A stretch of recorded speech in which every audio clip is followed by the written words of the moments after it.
L'appel aux plongeurs bénévoles pour nettoyer les fonds marins. Objectif, préserver la mer où des centaines de déchets plastiques s'accumulent.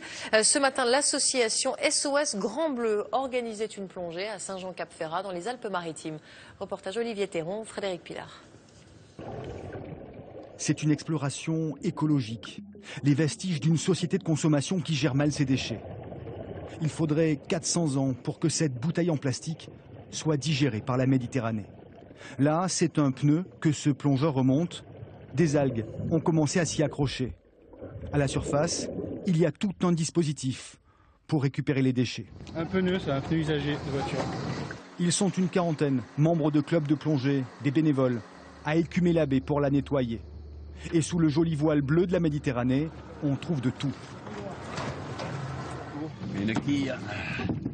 Ce qui me frappe ici, c'est déjà la grande quantité de déchets et puis surtout la nature très hétérogène des déchets. Ça va du déchet ménager, donc vaisselle ou verre jetable, jusqu'aux déchets quasiment industriels. On a des morceaux de bateaux. 70% des déchets que l'on retrouve sous l'eau viennent de la terre. Ils sont amenés par les courants ou par les vents. C'est triste. Hein. Ça, c'est plutôt lamentable.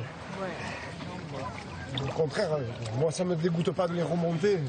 Sur la plage, l'association SOS Grand Bleu qui a lancé l'opération sensibilise les enfants et les parents. Qu'est-ce que vous avez ramassé depuis ce matin? Moi, des cigarettes avec du plastique. Cette mer Méditerranée-là, on l'aime, on veut en profiter, que ce soit les plagistes, les baigneurs, les plaisanciers. Donc il faut absolument la préserver et faire attention. En une heure, presque 2 mètres cubes de déchets ont été rapportés sur la terre ferme. Une goutte d'eau, mais une volonté affichée de lutter malgré tout pour une planète plus propre.